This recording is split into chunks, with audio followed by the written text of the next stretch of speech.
Hello? Excuse me. A woman started at the sound of Ilishnish's voice. She looked up from where she appeared to be tending to a row of wounded humans laid out in the midst of the expedition base camp. Her brow furrowed as she glanced over her. Who? Asked. Ilishnish had entered the camp in her human appearance this time, as she did not want to be viciously struck with a sword by a howling human again. She shifted from foot to foot as she adjusted the weight of the half-dozen infinite haversacks slung over her shoulders. The woman returned her attention to the bleeding man before her. "I've come to deliver a parcel from Erantal," Ilishnish said. "Supplies?" The woman stood, wiping her hands on her black scapula. "Quick, hand me the restoratives. We've long run dry here." "Our restoratives?" Ilishnish felt around her waist. "One moment while I figure out which one it is." She reached into her bag to withdraw a folder, scanning the first page within. "Number 3? She muttered, "and number 4. "Hurry it up," the woman snapped. "Hi." Ilishnish frantically flipped the bags back and forth, looking for the numbers attached to them. The woman snatched the ones that she held out and rifled through their content. A number of healing potions and scrolls were placed on the ground. This is highly irregular," Ilishnish told the woman as she started using the scrolls and potions. "You need to sign before. Rainbow is fighting out there right now." The woman did not spare a glance in her direction. "You'll have to wait." Shouts rose from nearby, and the woman froze. After a moment, her attention turned back to Ilishnish. "Actually, you can't loiter around here," she said. "It's not safe. Go back to Erantal." "But, go." Ilishnish's scurrying feet carried her away beyond the perimeter of the camp before one fear superseded the other. She couldn't just leave. The postal service's procedures were quite clear. One needed to confirm their delivery and receive a signature or stamp from the recipient. If she returned without doing so, it had never happened before, but she shuddered at what the potential result might be. What if they claimed that they never received her delivery, or accused her of theft? Sneaking around the perimeter of the camp out of sight of the ornery woman, Ilishnish went off to find someone who could sign off on her delivery. Then she could head back to the city and see about selling her eggs. Not far into the woods, she came across another human, who looked a bit bruised and battered. He stopped in his tracks and stared at her, as if wondering what he saw before him was real. Who are you? Where did you?" A feral growl rose from the bushes nearby. The human stiffened and turned towards the source of the sound. A 3-meter-long beast covered in snow-white fur leapt out at him with a snarl, fangs bared. The human fell backwards with a shriek. Ilishnish stepped forward and slapped the winter wolf into the ground. "I'm with the post office," she said. "Would you be so kind as to direct me to the nearest member of Rainbow?" "The post?" The man pointed to the north, and Ilishnish smiled in return. "Thank you very much." She was about to leave the blushing man behind, but stopped as she eyed the corpse of the winter wolf. Her casual swat had left it in pristine condition. There was something to be said for not having razor-sharp talons. A crafter in Erantal would probably purchase it from her. Did she have enough room in her bag? She leaned over to pick up the dead magical beast, sighing in relief when she was able to stuff it into her infinite haversack. Several hundred meters further north, she came upon a small group of humans clustered against the trunk of a giant redwood. A bard was plucking at the strings of her lyre, weaving a horrible-sounding spell song that encompassed the area in a healing effect. A couple of the humans looked up at her approach, but most stared at nothing with tired expressions. This is just like what we do at the Justice Dragon Dojo." Ilishnish nodded in understanding. The monks training with Master Tian often had that tired and shocked expression as they recovered under the effects of her form of restoration. She smiled at one of the males looking up at her. "Good afternoon," she said. "Might you be so kind as to direct me to the closest member of Rainbow?" "Who the hell are you?" A woman seated near to the man scowled up at her question.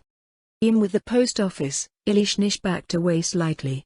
"I've just dropped off a parcel, but I need one of the senior members here to sign the delivery receipt." The music stopped, and the group looked up at her with uncomprehending expressions. Did she say something strange? It was standard procedure. Ilishnish spotted movement in the distance, then a familiar voice sounded through the trees. Never mind," Ilishnish said, "I found one." She padded off through the trees towards the activity beyond. "What are they doing?" It's an expedition, so this is diplomacy, right? Of course, it is. Frost giants won't even pay attention to you until you make a name for yourself. I wonder how many they've killed so far. Well, they still have a long ways to go if it's just these weaklings. Along the banks of a bubbling brook, roughly 20 adventurers faced off against 6 frost giants. Half of the adventurers stood in the thick of the melee. Their expressions ranged from determined to desperate, depending on how well they appeared to be handling their opponents. Most of the frost giants were facing off against a pair of adventurers, while those standing at a distance appeared to be focusing their attacks on the strongest-looking giant. Against that giant was the portly man who had signed off on her delivery to the camp southwest of Iranthal. He was the strongest amongst the humans in the clearing, but his face was fixed into a look of grim determination against his superior foe. Elishnish stepped over the bodies of several humans as she made her way over. The frost giant glanced in her direction, and the human standing before him stabbed up into the giant's thigh with his sword. "I'm your opponent," the human said in response to the frost giant's growl. "Don't be distracted by anyone else now." A booted foot lashed out, but the human caught the brunt of the kick against his shield. The attack sent him through the air to the edge of the tree line over 24 meters away. The frost giant took a step towards Elishnish, but an arrow sailed in, setting his pale beard aflame. "What the, skank?" A familiar voice called out, "What are you doing here?" "Please don't call me that," Elishnish replied. "I'm not that sort of female." "Oh, yes you are. Wait, never mind that, help us clear out these giants." Elishnish dodged away from a hand that reached down to snatch her. "I'm not qualified to join expeditions yet," she said. "I just need your signature for this delivery." The hand appeared to grab at Elishnish again. Annoyed, she stepped inside the frost giant's reach and whacked him across the wrist. He rose to his full height with a pained noise, shaking his arm. Anyways," Elishnish said, "I can't participate in your diplomatic efforts here, those are the rules. Ishpan will yell at me if she finds out." "If you don't help out," Mary replied, "I ain't gonna sign." "What?" Elishnish cried, "That's entirely unreasonable. I'm going to get into trouble." "Not my problem." Elishnish ducked under the long-handled battle-axe that arced in from behind. She backed up between the giant's legs on the return stroke, and he twisted around, trying to stomp her into the ground. The attempt met with no success, however, as she was far too agile. She mused over the situation as she wove an impromptu dance with her unasked-for partner. "Being small has its perks. I wouldn't be able to do this as a dragon." "Hey Moknich," Mary called from somewhere, "let's switch targets." What?" Moknich looked up from where he was trying to get back into the fight. "Are you sure about that?" "Yeah, this guy is screwed." "Hey, wait," Elishnish called out, "my sig." She stepped back as an axe blade whistled through the air where she once stood. Perhaps because of Mary's noisy pronouncement, the frost giant finally got it into his head to create some distance and bring his weapon to bear. He glowered down at her as she continued to deftly dodge his sequence of attacks. Ability boost. Greater ability boost. The frost giant's attacks increased in speed and intensity with the activation of his martial arts. Elishnish continued maneuvering away from the clearing in the direction from where she had last heard Mary's voice. Her eyes widened in surprise as her shoulder bumped into a tree at the edge of the clearing, and the frost giant's eyes gleamed in savage glee. Bone cleaver. The axe came down in a diagonal cut towards her. She ducked under the blade, which buried itself deep into the tree. "This idiot, there's no way a dragon wouldn't realize that that tree was there. Actually, I guess he doesn't know what I am." She hopped onto the tightly lodged weapon, running up its handle and onto the frost giant's right arm. Leaping from the crook of his elbow, she landed a flying kick into his throat. He stumbled backwards with a choking sound, and the ground shuddered as he crashed onto his back. An arm came in towards her, but she slapped it away with the back of her left hand. Leaning over, she dug her fingers into the giant's throat and ripped it out.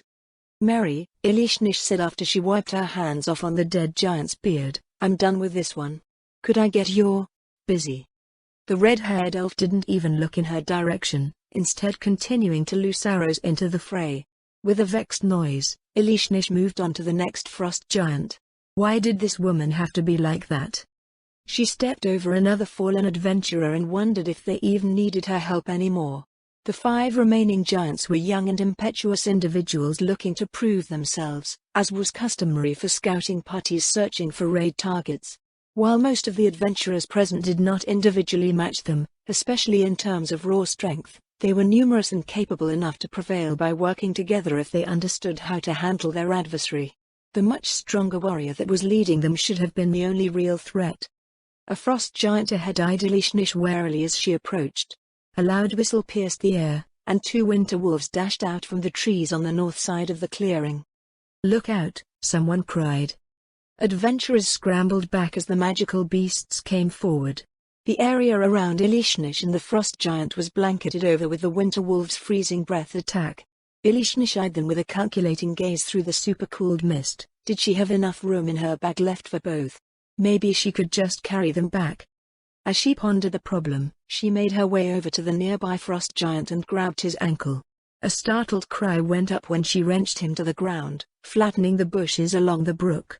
By the time the mist cleared, the giant was dead and Elishnish was making her way over to the next. Several minutes later, Mary placed her stamp on the delivery receipt. "Thank you for using the vampire post." Elishnish dipped her head politely. "Aha," Mary said. Elishnish made her way back out into the clearing. She walked halfway to the place where the 2 winter wolves were, then stopped. They were gone. Of course, they were gone. She didn't kill them before moving on to the next giant. Her head drooped and she sighed. Hey. She jumped at the voice with a squeak. It was one of the adventurers in the clearing. Her blind sight allowed her to sense everything in the vicinity, but it didn't prevent those in range from startling her with sudden noises. She turned to face the group nearby. Is there something I can help you with?" "No, you've helped us plenty already," the adventurer beamed. "Just wanted to thank you for pulling us out of that crazy mess." Did she do something like that? Aside from the first frost giant, they seemed perfectly fine. The adventurer's gaze fell to her breast. I thought you were an adventurer from somewhere else," he said, blushing slightly at her notice, "but you don't have a tag. I don't think I've seen you around before." "I'm from around here," Elishnish replied. "I've also only just recently registered for the Sorceress Kingdom's Adventurer Guild." A dozen adventurers moved from where they were to surround her from all sides. Her shoulders shrunk nervously and she glanced about, looking for a way to escape. "That's great," someone behind her said. "It'll be good to have you with us on these expeditions." "Are you a monk?" Another voice sounded from her right. "I've never seen a monk with such a beautiful outfit before." She has to be a powerful bard. You can feel the charisma flowing right off of her. "A bard doesn't fight like that." "Wait, are you a dancer?" "A dancer? Isn't that nearly impossible to pull off?" "It is. I've never even heard of a dancer becoming an adventurer before, but you all saw it. She absolutely manhandled those frost giants. She grabbed the one in front of us and threw her." "What's your name? Are you seeing anyone right now?" A clamor rose as they crowded in around her. Elishnish froze. Half of her basked in their attention, the other half wanted to flee away from it as quickly as possible. I. Hey, Mary shouted from where she was standing at the edge of the clearing, "Get back to cleaning up. And watch yourselves around that skank, she's a real carnivore. If you're not careful, she might devour you." The gathered adventurers quieted down, looking towards Elishnish as if they were waiting for her to say something. She licked her quivering lips and gathered her courage, deciding that she should put her best foot forward. My name is Shiva." She lowered her head. "I've just recently registered for the Sorceress Kingdom's Adventurer Guild." "No, wait, I already said that." I just failed. Haven't been able to pass the copper rank exam yet, but I hope I'll be good enough to join you all one day." "Bodies, you say?" Across the counter, the Merchant Guild clerk furrowed her brow at Elishnish. Did I say something wrong?" Elishnish's fingers played across the counter nervously. "I recently came into the possession of a corpse, and I'd like to sell it." Adventurers do that sort of thing, don't they? Selling bodies." With her explanation, the other clients and clerks turned back to their business. Humans just stared at her no matter what she did, for some reason. "In that case," the clerk said, "you've come to the right place. The Adventurer Guild once performed appraisals for hunted and foraged materials, but, with their restructuring, this type of query is now processed by the Merchant Guild. We will be more than happy to direct you to the appropriate affiliate businesses. What is it that you're offering? A winter wolf. A winter wolf, you say, so a pelt, or perhaps claws and teeth? The whole wolf. The clerk leaned forward to look at the floor, her blonde hair sweeping over the countertop. Do you mean to say that it hasn't been dismantled yet? She asked. That's right, Ilishnish nodded. Hunters usually dress their kills on the field, so this is a bit irregular. The clerk scratched the corner of her lip. It might be best to see a butcher outside of the city. Are there none in the city? Ilishnish asked. There are, the clerk answered, but those ones work at shops that prepare meat imported from outside facilities. There are no dedicated facilities for slaughtering livestock in the city. Why is that? Various reasons, the clerk told her, as cited by the new government. Traffic, health and space concerns, primarily. The closest shops are not an hour beyond the city walls, in Gonye Barony. They should be able to separate all the parts that you'll be able to sell around the city. Ilishnish frowned. This was becoming too complicated for her to understand through words alone. There's more to do after that? Of course. There's the furrier, alchemists. The clerk's voice trailed off. Shall I pen this out for you? Yes, please.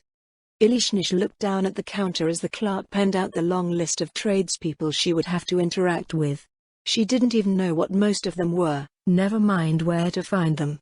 Taking the list in hand, she furrowed her brow in worry and turned her attention back to the clerk. The Merchant Guild assumes that you wish to maximize the gains from your work. The clerk seemed to sense Ilishnish's mounting distress, but if you would like us to handle the process. Yes, I would like that. Ilishnish breathed a sigh of relief, then her breath seized up at what followed. We can commission an apprentice merchant to do this work for you, but there will be a small surcharge for their services. A small surcharge? Did she just go from making some coin to losing it? She wanted everything she could get. How does that work? They do everything involved in arranging for the processing and sale of your goods, the clerk told her. 10% of the sales will go to the agent that you hire. 10%? Did that mean she would be giving away a whole winter wolf for every 10 she brought in? She looked the clerk in the eye, and a slight flush appeared over the woman's cheeks. Do you think it's a good idea? Ilishnish asked. It would depend on what you believe your time is worth, the clerk answered. You appear to be a bard of some sort, so I would frame it along the lines of how much you could make doing your regular work for the time it would take for you to go around doing everything listed yourself. Some people hire agents to free up time for themselves and don't mind the commissions. Of course, this works best when one deals with a large volume of goods. So I would be purchasing someone for their time and labor? It was a bit different from the slavery that she was familiar with, but she had read that people purchased slaves in other countries.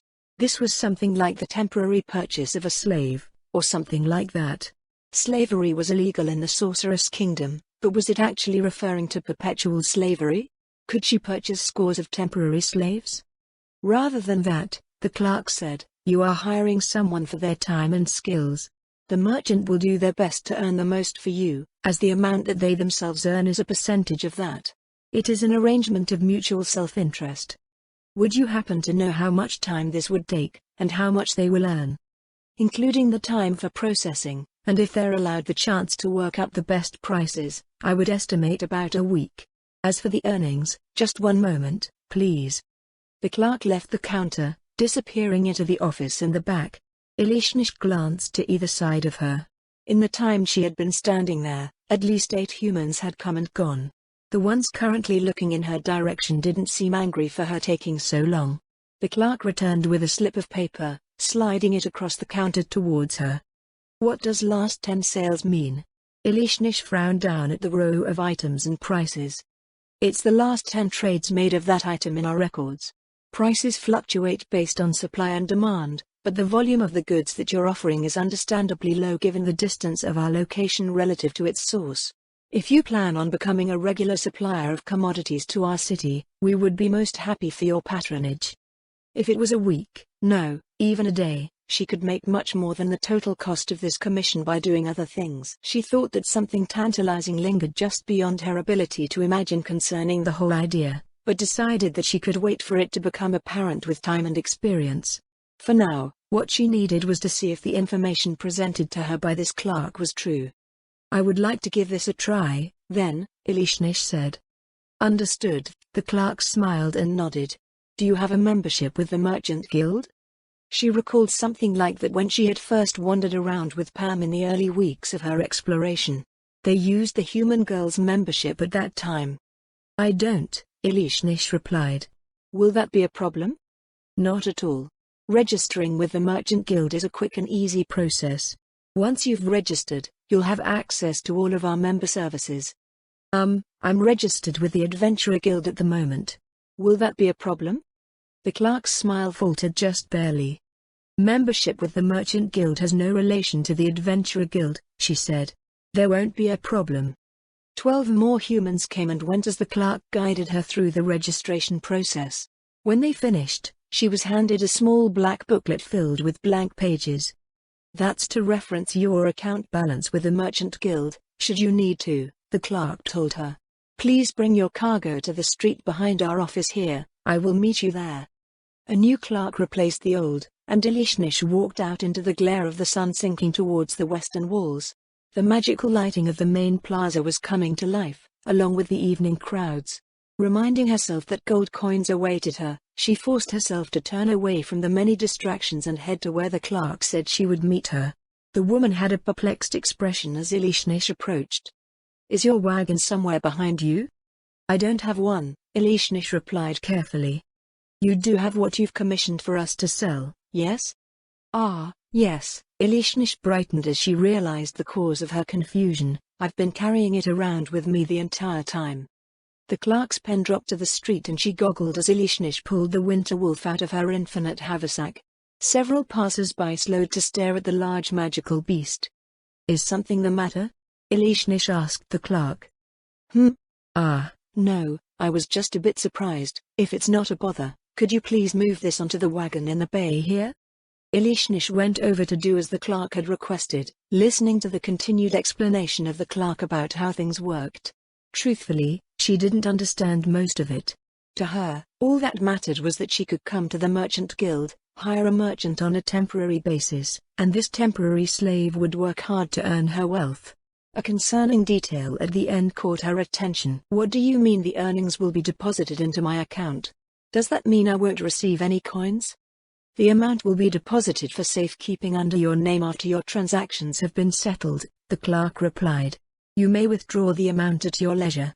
Most of our members keep their liquid assets with us for convenience and security, though I suppose you might not have any issues with personal security given how powerful you appear to be." "I see," Elishnish thought she understood. "I will be withdrawing the whole amount. I prefer lion keeping my coinage on my person." "Of course," the clerk lowered her head. "Thank you for using the Merchant Guild. Was there anything else I might assist you with, Miss Shiver?" "As a matter of fact," Elishnish said, "I have something else to sell."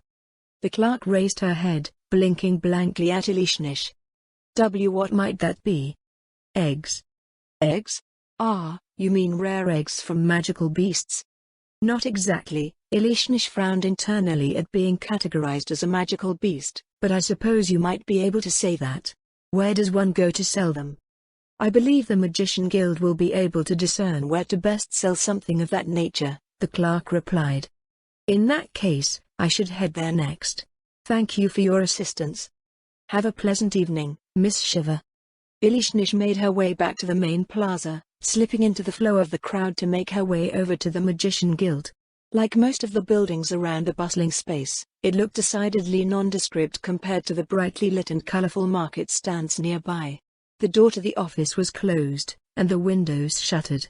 She snuck into an alley beside the building and poked her head around the corner to see how one might enter the place safely. After watching a small number of people enter and exit, she decided that there were no hidden countermeasures. There were no special items used, nor did they cast any spells or say anything before entering. Elishnish walked up to gingerly turn the doorknob and opened the entrance. The odors of Valkyrie and dried herbs washed over her. Within was a modestly sized open lobby, illuminated by several magical lights. A polished wooden counter stood at the end of a dark carpet that stretched all the way from the entrance. Elishnish nervously made her way in. The space was strangely bare in general, as if someone had forgotten to furnish it with anything that might suggest that it was an organization for arcane casters. "Why is this place so empty?" she murmured. "Please forgive the appearance, miss," the man at the counter said. "Most of our possessions were relocated to other magician guilds in Riestais shortly after the Battle of Katza Plains. Replacing everything is a long and expensive process, but we are available to serve the city in what capacity that we can nonetheless." "Ah, welcome to the Magician Guild, miss." Shiver. Elishnish smiled the smile that seemed to work so well on human males. It worked here too. The man in dark brown robe swallowed, and a longing gaze flickered over her body. She tilted her head with a curious expression. "If you've relocated your belongings," Elishnish asked, "then why not relocate them back?" "One would think that," he sighed, "but the way it happened created many difficulties. We moved everything under the misguided assumption that undead would overrun the city and the guild would be plundered of its valuables. Any request we send to get our inventories back is currently treated with utmost suspicion by the guild branches in Riestais." It sounded like a weak excuse. The other guild branches probably just wanted to keep their stuff. Could one guild branch raid another to take their things back? It seemed only right. "At any rate," the man cleared his throat. "Was there something we might assist you with, Miss Shiver? You have the appearance and charm of a sorcerer. Was there a spell that we might be able to provide reference for through one of our members?" The thought that she could learn arcane magic from the Magician Guild was something that had never occurred to her. Dragons were arcane casters that functioned in a manner that one might consider similar to mortal sorcerers, though frost dragons were far from prodigious casters. Still, as an adult frost dragon, she was capable of casting first-tier magic, except she didn't know a single spell. All of her efforts for the past century had been invested into cultivating her talent as a bard. Now that that was well on its way, however, she could probably pick up a few arcane spells. "Does this require a membership?" she asked. "Not as such," the man replied, "but if you are an arcane caster, it is highly encouraged that you join. Membership with the Magician Guild is not mutually exclusive with other guilds. Adventurers, apothecaries and members of other magical trade guilds affiliated with the Merchant Guild are also members of the Magician Guild.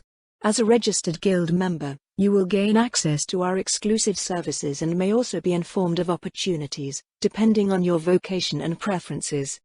Elishnish nodded at the man's words. As she thought, human males were more useful to her than human females. "Then I would like to register," she said. "Truly?" The man's voice rose in surprise for some reason. "One moment, please." He went through the curtained entrance to the side of the counter, disappearing into the hallway. Elishnish continued to monitor him through her blind sight while musing over what sort of magic she could learn. Since they were not inherently strong casters relative to their physical strength, frost dragons chose spells for their utility rather than their offensive power. She couldn't bring any spells to mind, however. Frost Dragon was effectively a rival with all others of their kind, so everyone in her family was secretive about their own magic. Each dragon was left to their own devices when it came to learning new spells, or anything that could lead to an advantage over their fellows. "Really?" The man returned, and she quickly completed the Magician Guild registration. He smiled lightly as he reviewed her forms. "Does something please you?" Elishnish asked. "New members are rare." His smile did not fade as he answered, "especially in Irantal. Furnishings and items aren't the only things that the guild is lacking. Most of our members fled before or during the annexation of the duchy, as well. Those that remain are mostly tradespeople whose livelihoods are tied to this city. There are a handful of adventurers, I suppose, but we have almost no purely academic mages, the type who research and innovate new magics." He laughed, and the smile turned rueful. "It's preposterous, really," he said. "The most powerful magic caster to ever exist has come to reign over us, bringing magic casting servants beyond the reckoning of humanity, and we have next to no one to make a study of it.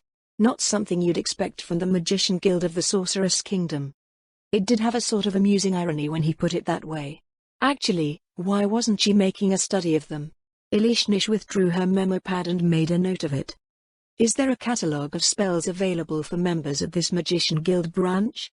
"We have copies for use within the guild building," the man said, "so you may peruse their contents whenever you visit. If you have any questions about a spell, I'll be more than happy to assist you. Is that something you'd like to do now?" As you might have guessed, We're not too busy at the moment. Unlike the Merchant Guild, with its never-ending queues, the Magician Guild felt abandoned by comparison. Well, the man did say something along those lines. She could sense others moving around occasionally in the building, but there were only a handful of people present. It would be good to at least get an idea of what she might be able to learn. I'd like that, she said, but first, I have something to sell. You require an appraisal? Yes, please. The person that performs appraisals has gone home for the day, but I believe the Guildmaster can help you out with that. The Guildmaster? Ilishnish swallowed. Are you sure? The man laughed lightly, opening the waist-high gate that blocked the way between the desk and the wall. He gestured for her to follow him. The Guildmaster always holds himself up doing one thing or another, he said. The only way to get him to take anything like a break is to distract him with some reagent or item. I hope you don't mind my using you as an excuse to get him out of his office. He led her into what appeared to be a small room for entertaining guests, and bid her take a seat at a polished stone table. After what must have been at least 15 minutes, the man returned with a sour-looking, middle-aged human. The Guildmaster wore the same loose brown robes as the other human, but there he was somehow even skinnier than the man from the front desk. His garb, items and pouches all hung off of him in a manner that brought to mind marketplace streamers attached to a lamppost. A loud harumph sounded from him as his gaze fell across Ilishnish, and he waved the other man away. The door shut silently behind him, and he shuffled over to the table. Theorakshir, his voice came out, thin and neurotic. Guildmaster. The boy says you've something important for me to look at, but I wager you've been distracting him with something else to look at.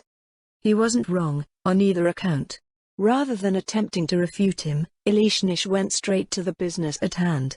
I have several items to sell, she said. I understand that, as a member of the Magician Guild, I can have an appraisal done for them. You're an arcane caster? Guildmaster Rakshir eyed her suspiciously. A sorceress, then? Yes. The Guildmaster harumphed again. Did her mere existence displease him somehow? This was very much the opposite of how most human males acted towards her. She produced a single egg, encased in a thick layer of crystal ice, and placed it on the table. Wisps of cool air flowed off of it and over the stone surface. The egg itself was longer than her forearm and half as wide. Just how did she manage to lay 5 of the things? The Guildmaster leaned forward, touching it experimentally with his twig-like fingers. She resisted the urge to give him a whack. What is it? It's a dragon egg. The fingers stopped. A dragon egg, you say? What sort of dragon did this egg come from? Ilishnish's brow furrowed. What did it look like? She was fairly certain that only frost dragon eggs looked like that, even if she hadn't seen any other sorts of dragon eggs before. They're frost dragon eggs. Frost dragon eggs? As in the ones brought here by His Majesty? She hadn't exactly been brought in, but it was close enough. That's right. You have my personal guarantee that they're recently laid frost dragon eggs. Within the last month, at least. They're all in the same condition, top-quality frost dragon eggs from an excellent frost dragon. You're certain of this? I am. Guildmaster Rakshir returned to inspect the egg, casting several spells upon it. The action caught her off guard, and she didn't have time to open her senses to the magic. How many do you have? He asked. 5 in total, she answered. Just one moment, please. The Guildmaster left the room, closing the door behind him. Ilishnish decided that she didn't like him at all. What was his problem with her, anyway? Her blind sight detected a distant tremor that grew as the seconds passed. Many booted feet stomped over the floor, and the door was violently thrown open. Ilishnish rose in alarm as 6 Death Knights spilt into the room, joined by 3 Elder Liches and Guildmaster Rakshir. That's the one. He pointed a trembling finger at her, the one that's selling eggs from His Majesty's frost dragons. The scent of rain on the wind filled Ilishnish's nostrils as she was taken from the Magician Guild. On the street between the Guildhall and the market stands of the main plaza, 6 more Death Knights awaited on the street. A dozen Elder Liches were in the air surrounding the building. No matter how she looked at it, Ilishnish thought it too much for her poor and harmless self. A light drizzle started to fall, which rapidly progressed into a downpour that drove the citizens under the eaves of the buildings lining the streets. She cringed under the stares of the men and women waiting out the weather as the grim procession of Death Knights and Elder Liches led a soaked and miserable beauty under the harsh glare of the street lamps, oblivious to the pouring rain. Several minutes later, she was brought past an extraordinarily powerful undead sentry with a shining crown and purple cloak. They ushered her into a small room of the southern gatehouse leading into the central district. Elishnish was seated alone at a wooden table, and the Death Knights and Elder Liches returned to wherever they had come from. Sniffling in the damp air of the dark room, she pondered her fate. Why had she received such a nonsensical accusation? The first thing she had done after being released from the Postal Service's delivery schedule was to commit the laws and customs of the city to memory as quickly as possible. Admittedly, there were many terms and concepts she did not truly understand, but she was certain that she hadn't committed any crimes. It was perfectly legal to trade goods, and many people did just that without being accused of selling. It wasn't her first time selling something either, and those other times they weren't even goods that she had produced herself, unlike her eggs. There was a strange phrase used when it came to dealing with the authorities of the city: the innocent have nothing to fear. She thought it a silly notion, as the world generally didn't care if you were innocent or not. Elishnish cared nothing for the innocence of her prey, nor did anyone else. The innocent had plenty to fear, especially from those who had the power of life and death over them.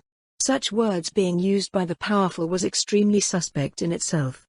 Resistance was pointless, however. Actually, resistance was markedly not conducive to one's health in the Sorceress Kingdom, having clear repercussions outlined in the codified laws that she had studied. And so she nervously waited, watching the rain fall beyond the barred window. Across the street, several humans had gathered. They gestured towards her and whispered to one another with fearful expressions. Having never been arrested before, she had no idea what would happen, and it didn't help with her mounting anxiety. It was not long before she felt two figures stir in the nearby office. The sound of silken robes whispered over the stone floor, mixed with the telltale tread of Death Knight boots. An Elder Lich appeared in the doorframe with a clipboard in hand, followed by a Death Knight carrying her infinite haversack in a gauntleted hand. The Elder Lich went to stand at the head of the table after activating a magical lamp that glared down from overhead, and the Death Knight stood across from her, placing the container down between them. The undead mage raised a pen and cleared its non-existent throat. "You have been reported for the theft and attempted sale of His Majesty's property," it said in a dusty voice. Contrary to Guildmaster Rakshir, the Elder Lich's words carried no sense of agitation, excitement or accusation. Or it could just be because it was one of the undead. Then again, the vampire brides working for the Postal Service were expressive and sociable enough once one got to know them. Elishnish tamped down on the bitterness at her unjust treatment, but it still leaked out of her reply. "That much was quite clear when you all came storming in," she said. "Was it really necessary to organize such a ridiculous response? The people in the plaza must have thought a Dragon Lord was inside that building." "It was appropriate to the reported transgression," the Elder Lich replied. "If one was capable of stealing from a frost dragon, we must assume that the individual involved is strong enough to evade the notice of all the security measures they would have to get past, and the compliance of the suspect is not guaranteed. If someone was sneaky enough to do that," Elishnish pointed out, "they would just leave the city and conduct their business elsewhere." "That is highly likely," the Elder Lich agreed, "but it is not an excuse to shirk our procedures. Due diligence is warranted in all situations." The Death Knight reached down to loosen the opening of her infinite haversack, reaching inside. What are you doing?" Elishnish sat up in alarm. "Following procedure." The first item to come out was her tag with the 19 upon it. With mixed feelings, she gestured to the plaque. "There. That should be enough to prove who I am, right? No one would bother stealing that." At first, she had thought to return to her dragon self, but then she considered that it would do nothing as she had been reported for trying to sell the Sorcerer King's property. The Death Knights might have done something like stabbing her as well. Lady Shiltir would also likely stab her for causing a commotion in the main plaza. Aside from that, she preferred that people not realize that she was a dragon in some other appearance, as it provided her with many interesting perspectives that she would not have gained otherwise. The Elder Lich picked up the tag, examining it with a critical crimson eye. "While the item itself appears to be genuine," it said, "it has been modified. It may be an attempt at forgery. The penalties for such acts are severe." The scratching of pen on paper filled the air with its sterile condemnation. I wasn't the one who did that. Elishnish protested. The vampire bride scribbled the number in it when it was assigned to me. At least sent for one of the postal staff to confirm my identity. The elder lich looked up from its writing, then turned around to exit the guardhouse. A Death Knight stomped off into the central district. When it returned, it nodded at the Death Knight in the room, who continued to take things out of her bag. A frigid tendril of agitation rose within her. "Wait," she said nervously, "what are you doing?" "Following procedure," the elder lich said. "Shouldn't we wait for the Death Knight to return with one of the postal staff?" Elishnish reasoned. "This would not alter our procedures." Her clenched fingers started to crush the edge of the wooden bench she was seated upon. Please stop." "Why?" "Because it's my stuff. This isn't good."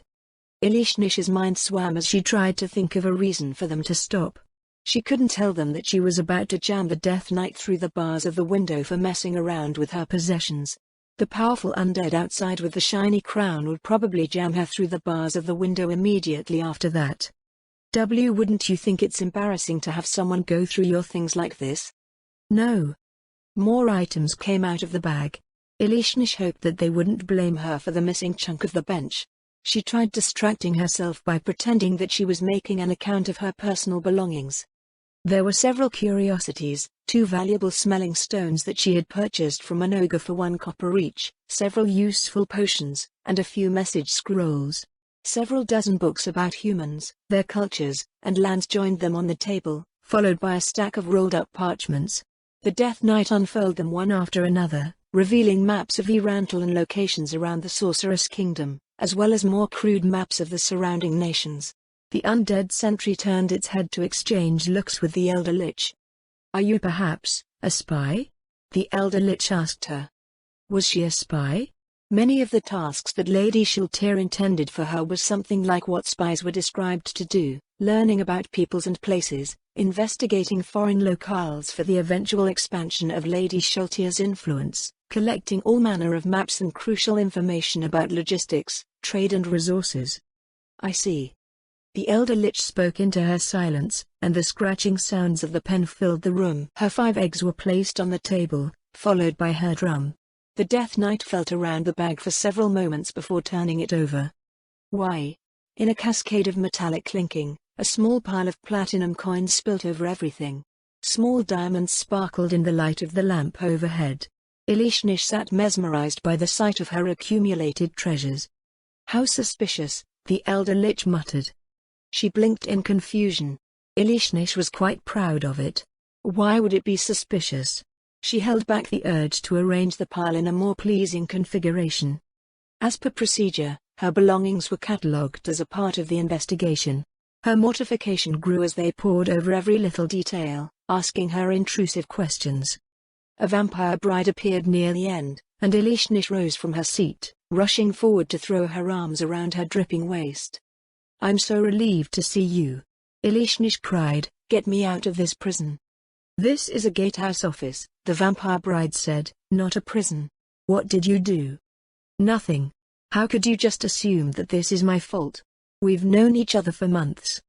You do tend to get yourself in trouble for all sorts of things." The scratching of the pen started again. Forget that for now," Elishnish said hurriedly, "make them return my things." "I can't make them do anything," the vampire bride told her. "They are performing the tasks assigned to them in an appropriate fashion." They waited as Elishnish's possessions were put away. Her eggs, however, remained on the table. "What about my eggs?" Elishnish asked. "Research and Development has expressed an interest in them," the Elder Lich answered. "But they're mine. They are the property of His Majesty." "But I thought we determined that they weren't stolen." "Correct." The Elder Lich put its clipboard away somewhere. "You are free to leave." "I laid those eggs," Elishnish told them. "Why are they being taken from me?" "All subjects, possessions and property of the Sorceress Kingdom are the property of His Majesty." "Wah! That's not right." "His Majesty is always right," the Elder Lich said. Flabbergasted at its arbitrary response, she looked over at the vampire bride. "How would you feel if you were considered His Majesty's property?"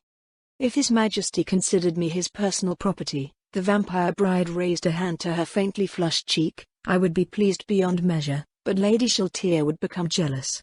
What do I do? The vampire bride squirmed in place, and Ilishnish sighed. She was clearly at a disadvantage in the company of these people. Ilishnish snatched her bag from the table and fastened it back over her waist before storming out with the vampire bride in tow. It was still raining sheets, and they were soaked through within seconds. The humans that had been watching the proceedings from across the street openly gawked at them. Outrageous. How could they go from frightened to aroused with the flip of a coin? Maybe it was some strange survival instinct for weak, mortal races. Where are you going? The vampire bride asked as Ilishnish made her way up the main promenade. Back to my place, Ilishnish said. The world obviously has it out for me today, so I'm going to sleep. There's actually something that we need to discuss, the vampire bride told her. Please come with me to the main office. What now? She didn't even want to ask. They turned right before the city's administrative office and went a short distance before entering the vampire post headquarters. Walking by the vampire brides at the reception and ascending the stairs, they made their way through a long, unlit hallway until they arrived at a large, open office on the third floor. Within, a dozen vampire brides worked at desks lined along the walls. A circular table, 5 meters across, dominated the center of the room. Upon it was a giant map of the regions surrounding the Sorcerer's Kingdom. 18 triangular white markers were placed in various places, and a vampire bride would occasionally move one of them with a long, stick-like instrument. The vampire bride with Ilishnish led her to one of the desks.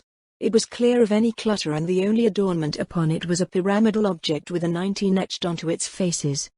I get a desk? Ilishnish asked. It's my desk, the vampire bride replied. I've been assigned as your personal agent. Ilishnish looked at the other desks nearby. Each had their own number, and most were occupied with a vampire bride doing some sort of paperwork. What does a personal agent do? Something like a manager, I suppose?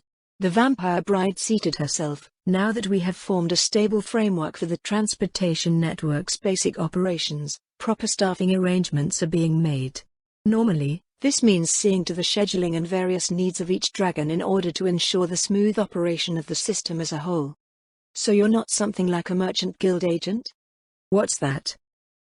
Something about purchasing them temporarily and they go out and earn treasures for you? Certainly not, the vampire bride told her. Compensation for delivery flights is something that is currently being worked out, but I am not your personal servant. I see. Wait, we're being paid now? For deliveries, yes. You, however, have been removed from the delivery schedule, so the only time you'll be paid for deliveries is if you're fulfilling courier requests. At any rate, your duties are apart from the others, and I have been selected by Lady Shaltir to work with you. The vampire bride reached down to retrieve a narrow file from a desk cabinet. Was there any particular reason for that? Ilishnish asked. Was she a specially trained vampire bride? Having a superior agent would be something to boast about to the other frost dragons, at least. I believe it was because she fancied the combination, the vampire bride answered. The combination? Did she pick up the meaning wrongly, somehow? It shouldn't be the case. Yes, the vampire bride nodded. Lady Shaltir decided that, if she were to take you to bed with one of us, I would be the most pleasing match. I look forward to working together with you. Huh? Anyways, here are your new orders from Lady Shaltir. The vampire bride waggled the file in her direction as if she had just not said something entirely incomprehensible. Ilishnish hesitantly took it in her hand and flipped it open, furrowing her brow at the content. A reassignment? Permanent? Lady Shaltir has decided that your new residence is to be at the location listed within. Since you were dissatisfied with your accommodations in the city, I thought you would be pleased with the new arrangements. It says at management's discretion here. Ilishnish frowned over the dubious line. Anyways, I don't think this is necessary. Lord Mayor has fashioned a comfortable lair for me in the adventurer training hour. Lord Mayor informed us that the course is being altered, the vampire bride said. Something about a volcanic crater, or was it a lava lake? What? Ilishnish squawked. With this being the case, it was decided that now would be the best time to make the move, unless you wish to remain in your current accommodations? Or was there perhaps something you left behind? No, But this is just too sudden, Ilishnish said. I just moved in last month. Dragons don't move from place to place like some sort of bird. It will be your permanent personal residence, the vampire bride said, so wouldn't it be best to get accustomed to it sooner rather than later? The local management at your new assignment is quite adept, so I'm sure you'll be provided with a suitable domicile. What about my work in the city? It's less than 30 minutes from Erantal at your usual cruising speed, so continuing with your tasks here should not present any difficulties. Lady Shiltir will be awaiting your arrival, so do not keep our mistress waiting.